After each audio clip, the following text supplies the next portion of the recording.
Candle range theory एक powerful trading model है, लेकिन कई ट्रेडर्स इसको अननेसेसरीली कॉम्प्लिकेटेड बना देते हैं, खासकर जब एक्चुअल ट्रेडिंग की बात आती है। इस वीडियो में हम सीआरटी को बिल्कुल सिंपल लैंग्वेज में समझेंगे, क्यों ये काम करता है, चार्ट पर सही तरीके से इसे कैसे आइडेंटिफाई करना है और सबसे इफेक्टिव सीआरटी ट्रेडिंग स्ट्रैटेजी क्या है।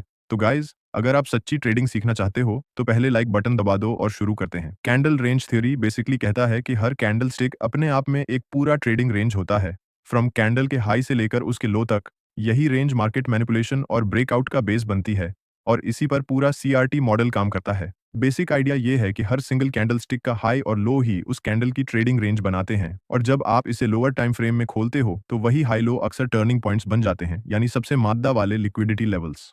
सीआरटी की प्रैक्टिकल एप्लीकेशन में आमतौर पर 3 कैंडल्स की स्टोरी होती है। पहली कैंडल रेंज डिफाइन करती है, दूसरी कैंडल उस रेंज को मैनिपुलेट करके लिक्विडिटी स्वीप बनाती है, और तीसरी कैंडल वो एंट्री देती है। ट्रेड करने का तरीका यही है, डेली या हायर टीएफ पर किसी कैंडल का हाई लो मार्क करो, लोअर टीएफ पर आओ और देखो कि क्या उसी रेंज को स्वीप करके मार्केट ने स्ट्रक्चर बदल दिया। फिर वही बाद में बना। अपर लिक्विडिटी को हम कैंडल रेंज हाई सीआरएच कहते हैं, और लोअर लिक्विडिटी को कैंडल रेंज लो सीआरएल, और ये किसी भी टाइम फ्रेम पर अप्लाई होता है। लेकिन हाँ, कुछ खास क्राइटेरिया होते हैं जिनसे हम पहचान सकते हैं कि कौन सी कैंडल सीआरटी के लिए सबसे आइडियल है। ये सारी बातें हम वीडियो के आगे वाले हिस्से में डिटेल में कवर करेंगे। अगर दूसरी candle candle range high CRH के ऊपर वाली लिक्विडिटी को अटैक करती है और तुरंत रिवर्स हो जाती है, तो बहुत हाई प्रोबेबिलिटी है कि मार्केट अब अगला टारगेट कैंडल रेंज लो सीआरएल की लिक्विडिटी को बनाएगा। मतलब सिंपल है, सीआर के ऊपर की लिक्विडिटी स्वीप होने का मतलब होता है कि मार्केट दिशा बदल सकता है और रेंज के ऑपोजिट एंड की लिक्विडिटी को लेने जा सकता है। लेकिन अगर दूसरी कैंडल सीआरएच के ऊपर क्लोज कर देती है तो पूरा सीआरटी सेटअप इनवैलिड हो जाता है, क्योंकि ऐसे में मार्केट के ऊपर की तरफ कंटिन्यूएशन होने की संभावना ज्यादा होती है, न कि पहले कैंडल के लो को टारगेट करने की। लेकिन अगर प्रॉपर क्राइटेरिया फॉलो होते हैं और दूसरी कैंडल सीआरएच के ऊपर क्लोज नहीं करती, तो हम तीसरी कैंडल पर एक स्ट्रॉन्ग शॉर्ट सेटअप देख सकते हैं, जिसमें हमारा फाइनल टारगेट कैंडल रेंज लो रहेगा। अब यह सिर्फ मूल विचार और रीजनिंग था। चलते हैं नियमों और step by step chart trading की तरफ। सबसे पहले सवाल यह है कि किस कैंडल को चुनना चाहिए जिस पर कैंडल रेंज थ्योरी लागू करेंगे। अगर आपने इस विषय का अध्ययन किया है तो जानेंगे कि ट्रेडर्स में सबसे लोकप्रिय तरीका यह है कि न्यूयॉर्क सेशन के खुलने से ठीक पहले वाली 1 घंटे की कैंडल पर फोकस किया जाए। क्यों? क्योंकि न्यूयॉर्क सेशन अपने स्ट्रॉन्ग रिवर्सल मूव्स के लिए जाना जाता है, खासकर ओपन के ठीक बाद। आमतौर पर यह लंदन सेशन में बने लिक्विडिटी को पहले स्वीप करता है और फिर अक्सर डायरेक्शन रिवर्स कर देता है, और यही वजह है कि यह एक बेहतरीन ट्रेडिंग अपॉर्चुनिटी बन जाता है।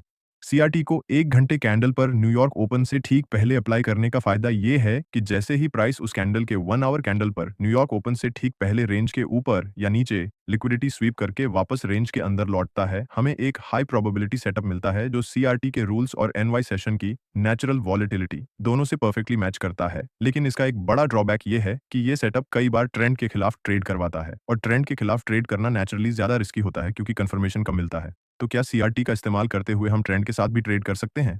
बिल्कुल। और यही स्ट्रैटेजी आपको हाईएस्ट कॉन्फिडेंस और सबसे साफ हाई प्रोबेबिलिटी सेटअप्स देती है, क्योंकि जब सीआरटी सिग्नल ट्रेंड डायरेक्शन से अलाइन होता है तब मार्केट पहले लिक्विडिटी स्वीप करता है, फिर डायरेक्शन रिज्यूम करता है, और इस कॉम्बिनेशन से एंट्रीज सुपर पावरफुल बन जाती है। अब ट्रेंड में सीआरटी यूज करने का बेस्ट तरीका यह है कि पहले हमें मार्केट क्लियरली ट्रेंडिंग दिखना चाहिए, उसके बाद हम करेक्शन का वेट करते हैं, क्योंकि करेक्शन ही हमें बेटर एंट्री प्राइस और सेफ स्टॉप लॉस लेवल देता है। मान लो लेटेस्ट इंपल्सिव मूव यहां से स्टार्ट होकर ऊपर तक गया है, तो अब करेक्शन इसी पूरे रेंज के अंदर होने की उम्मीद है, और यहीं से हम सीआरटी मॉडल अप्लाई करना शुरू करते हैं। बट सिर्फ बेरिश कैंडल्स पर, क्योंकि ट्रेंड अप है। हर बेरिश कैंडल का हाई और लो मार्क करो और फिर देखो अगली कैंडल कैसे रिएक्ट करती है। अगर अगली कैंडल बेरिश कैंडल की रेंज को नीचे से तोड़कर क्लोज कर देती है तो सेटअप पूरी तरह इनवैलिड हो जाता है और हम ट्रेड नहीं लेते। फिर हम अगले बेरिश कैंडल पर मूव करते हैं और वही प्रोसेस रिपीट करते हैं। इसी तरह हम सिर्फ वही बेरिश कैंडल चुनते हैं जहां नेक्स्ट कैंडल लिक्विडिटी स्वीप करके वापस रेंज के अंदर क्लोज हो जाए। यही वो सीआरटी सेटअप है जो ट्रेंड के साथ चलता है और हाई प्रोबेबिलिटी एंट्री देता है। ये प्रोसेस तब तक चलता है जब तक हमें कोई कैंडल नहीं मिलती जो लो को स्वीप करे और फिर रेंज के अंदर क्लोज हो जाए, और तभी हमारा सेटअप वैलिड माना जाता है। अब हमारे पास दोनों चीजें हैं, रेंज और स्वीप। तो एंट्री कहाँ लें? एक सिंपल तरीका है कि स्वीप कैंडल क्लोज होते ही बाय पोजीशन खोल दें, लेकिन एक बेहतर और ऑप्टिमाइज्ड तरीका यह है कि लोअर टाइम फ्रेम पर जूम करें और ज्यादा एक्यूरेट एंट्री ढूंढें। उदाहरण के लिए, अगर हम 1 घंटे की चार्ट पर हैं तो 5 मिनट या 15 मिनट की चार्ट पर जाए। लोअर टाइम फ्रेम में ज्यादा डिटेल्स दिखाई देती हैं। इस स्ट्रेटजी में स्वीप के बाद बने फेयर वैल्यू गैप्स को एंट्री जोन के रूप में यूज किया जाता है। बस हमें गैप बनने का इंतजार करना है और फिर उसी लेवल पर बाय ऑर्डर प्लेस करना है। स्टॉप लॉस गैप के नीचे रखें और टारगेट के लिए रिस्क फ्री ट्रेड के लिए प्राइस जब एक एक रिस्क टू रिवॉर्ड लेवल तक पहुंचे तो position 1.1 risk to reward level तक पहुंचे तो पोजीशन का आधा हिस्सा क्लोज कर दें। इस तरह अगर प्राइस बाद में रिवर्स भी हो जाए और हमारा स्टॉप लॉस हिट हो जाए तो भी हम कोई पैसा नहीं खोते। बाकी ट्रेड में हम प्रॉफिट को आगे बढ़ने देते हैं जब तक कि प्राइस किसी स्ट्रांग लेवल तक ना पहुंच जाए। क्योंकि ये ट्रेंड कंटिन्यूएशन सेटअप है, ये कॉम्बिनेशन हमें सीआरटी ट्रेड करने का एक पावरफुल और स्मार्ट तरीका देता है, लेकिन इस बार मार्केट की डायरेक्शन के साथ। अब चलिए बेरिश सिनारियो का रिकैप करते हैं, लेकिन इस बार डिस्काउंट और प्रीमियम कॉन्सेप्ट्स को भी इंक्लूड करते हैं। इस केस में मार्केट डाउन ट्रेंड में है, इसलिए हम तुरंत जंप नहीं करते। हम करेक्शन का इंतजार करते हैं ताकि प्राइस वापस प्रीमियम जोन तक आए, जिससे हमें बेटर एंट्री मिलती है और ट्रेड सक्सेसफुल होने का चांस बढ़ता है। जैसे ही प्राइस इस प्रीमियम एरिया में आता है, हम सीआरटी मॉडल अप्लाई करते हैं, लेकिन इस बार केवल करेक्शन के दौरान बनने वाली बुलिश कैंडल्स पर फोकस करते हैं। पहले की तरह हम हर बुलिश कैंडल का हाई और लो मार्क करते हैं और देखते हैं कि अगली कैंडल कैसे बिहेव करती है। अगर अगली कैंडल रेंज के ऊपर क्लोज कर देती है तो सेटअप वैलिड नहीं है, लेकिन अगर कैंडल ऊपर स्वीप करती है और फिर रेंज के अंदर क्लोज होती है तो हमारे पास एक वैलिड सीआरटी सिग्नल है जो बेरिश ट्रेंड के साथ अलाइन करता है। बेहतर एंट्री के लिए हम लोअर टाइम फ्रेम पर जूम करते हैं और स्वीप के तुरंत बाद बनने वाले फेयर वैल्यू गैप का इंतजार करते हैं। फिर हम उस गैप पर सेल ऑर्डर लगाते हैं और स्टॉप लॉस उसके ऊपर सेट करते हैं। पार्शियल प्रॉफिट हम एक एक रिस्क टू रिवॉर्ड पर ले सकते हैं और बाकी पोजीशन को अगले मेजर सपोर्ट या लिक्विडिटी जोन तक लेट रन करते हैं। पुल बैक का इंतजार करके और सीआरटी अप्लाई करके हम तीन पावरफुल एलिमेंट्स एक साथ कंबाइन करते हैं: ट्रेंड डायरेक्शन, मैनिपुलेशन और डिस्काउंट प्रीमियम जोन से एंट्री, जिससे हमें एक क्लीन, स्मार्ट और हाई प्रोबेबिलिटी सेटअप मिलता है। अब जबकि हमने समझ लिया कि सीआरटी को सही तरीके से कैसे अप्लाई करना है, चलिए जल्दी से कुछ कॉमन मिस्टेक्स देखते हैं जो ट्रेडर्स अक्सर करते हैं और उनसे कैसे बचा जा सकता है। सबसे बड़ी मिस्टेक है चॉपी मार्केट में सीआरटी ट्रेड करना, जहां कोई क्लियर डायरेक्शन नहीं होती। सीआरटी सबसे अच्छा तब काम करता है जब मार्केट क्लियरली ट्रेंडिंग हो और इंपल्स और करेक्शन लेग्स पहचानना आसान हो। बिना इसके जो स्विप्स होते हैं वो मीनिंगलेस बन सकते हैं। दूसरी कॉमन मिस्टेक है एंट्री बहुत जल्दी लेना, जैसे सिर्फ इसलिए ट्रेड लेना कि प्राइस ने रिवर्स किया, लेकिन इतना काफी नहीं है। हमेशा प्रॉपर लिक्विडिटी स्वीप का इंतजार करें और उसके बाद कैंडल रेंज के अंदर क्लोज होने तक वेट करें। कैंडल पूरी तरह कंप्लीट होने से पहले एंट्री करना रिस्की हो सकता है क्योंकि प्राइस फिर से नीचे पुश कर सकता है। इसके अलावा ट्रेडर्स अक्सर मार्केट कॉन्टेक्स्ट को इग्नोर कर देते हैं, जो कि हर ट्रेड में क्रिटिकल है। इसीलिए हम सीआरटी मॉडल को बेरिश कैंडल्स पर अप्लाई करने वाले हैं। यहाँ हमारे पास पहला पुल बैक कैंडल स्टिक है। हम इसकी हाईएस्ट पॉइंट को CRH और लोएस्ट पॉइंट को CRL के रूप में मार्क करते हैं।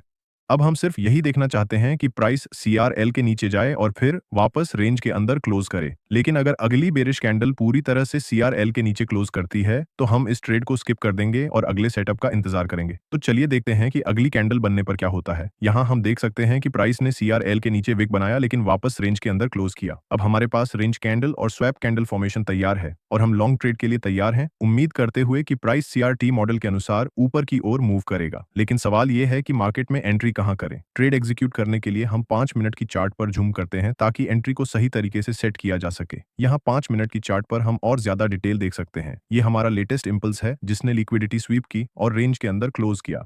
अब बस हमें bullish fair value gap area ढूंढना है जहां से ट्रेड में एंट्री की जा सके। अगर आप लेटेस्ट मूव पर फोकस करें तो आप देख सकते हैं कि इसमें पहले से ही एक FVG बन चुका है और अभी प्राइस द्वारा रिजेक्ट किया जा रहा है। तो अब सब कुछ तैयार है कि हम यहाँ बाय पोजीशन खोलें और स्टॉप लॉस को सुरक्षित जगह पर सेट करें। टारगेट्स के लिए जैसा कि पहले बताया गया, हम हमेशा प्राइस के एक से एक टारगेट तक पहुंचते ही आधी पोजीशन बंद कर देते हैं और दूसरी आधी को प्रॉफिट्स के लिए ओपन रखते हैं। भले ही हमने ये ट्रेड मिस कर दिया, देखिए कितनी बार प्राइस ने FVGs बनाकर हमें ट्रेडिंग अपॉर्चुनिटीज दी। तो यहाँ हमारा पहला सफल ट्रेड हो गया। लेकिन चलिए 1 घंटे की चार्ट पर आगे बढ़ते हैं और सेटअप्स ढूंढते हैं। यहाँ फिर से हमारे पास बेरिश कैंडलस्टिक फॉर्मेशन है जहां हम CRT मॉडल अप्लाई कर सकते हैं। हम हाई और लो मार्क करते हैं और अगली कैंडल के क्लोज होने का इंतजार करते हैं, फिर से स्वीप बनता है। अब ट्रेड में एंट्री लेने के लिए 5 मिनट की चार्ट पर जूम करते हैं। 5 मिनट की चार्ट पर हम देख सकते हैं कि प्राइस ने पहले से ही मल्टीपल फेयर वैल्यू गैप्स बना रखे हैं। हम सबसे नीचे बने FVG पर बाय लिमिट सेट करेंगे क्योंकि यह डिस्काउंट जोन में है, जिससे हमें बेहतर रिस्क टू रिवॉर्ड रेशियो और सेफ स्टॉप लॉस प्लेसमेंट मिलता है। एग्जिट के लिए हम पहले ट्रेड वाले रूल्स ही फॉलो करेंगे। अब देखते हैं क्या होता है। प्राइस हमारे बाय लिमिट को ट्रिगर करता है, पहला टारगेट हिट करता है, लेकिन फिर नीचे रिवर्स होकर आखिरकार स्टॉप लॉस तक पहुंच जाता है। हालांकि चूंकि हमने एक से एक टारगेट पर आधी पोजीशन बंद कर दी थी, इसलिए ट्रेड ब्रेक इवन रहा, मतलब हम कोई पैसा नहीं खोए और सुरक्षित बाहर निकले। अब फिर से 1 घंटे का चार्ट पर जूम आउट करते हैं और एंट्रीज ढूंढते हैं। एक बार फिर हम एक बड़ी बेरिश कैंडलस्टिक देखते हैं जहां हम CRT मॉडल अप्लाई कर सकते हैं। अगली कैंडल रेंज लो के नीचे लिक्विडिटी स्वीप करती है और फिर ट्रेड एग्जीक्यूट करने के लिए लोअर टाइम फ्रेम में जूम करते हैं। हायर टाइम फ्रेम पर स्वीप कैंडल फॉर्मेशन होने के बाद इस लोअर टाइम फ्रेम में हमें बस बुलिश एफवीजी बनते हुए देखना है। अब हम अपना एंट्री सेट कर सकते हैं। आगे बढ़ते हैं। यहाँ एक छोटा एफवीजी है, इसीलिए हम बाय लिमिट सेट करते हैं, हालांकि स्टॉप लॉस थोड़ा बड़ा रखा गया है। उसके बाद एक और एफवीजी फॉर्मेशन बनता है, तो बिना पहले वाले ट्रेड को कैंसिल किए हम दूसरा ट्रेड भी सेटअप करते हैं। फिर से हमें एक ग्रेट विनिंग ट्रेड मिलता है। जरूर यह सिर्फ बैक टेस्टिंग था और फॉर्चुनेटली हमें मल्टीपल सक्सेसफुल ट्रेड्स मिले, लेकिन रियल ट्रेडिंग में हमेशा ऐसा नहीं होता। हालांकि इसका मकसद सिर्फ यह दिखाना था कि हम अलग अलग मार्केट सिनारियोज में कैसे अप्रोच करते हैं। तो लाइक करो, सब्सक्राइब करो और हमारे पुराने वीडियोस भी जरूर चेक करो, वहां और भी डीप सीखने को मिलेगा। अगले वीडियो में फिर मिलते हैं।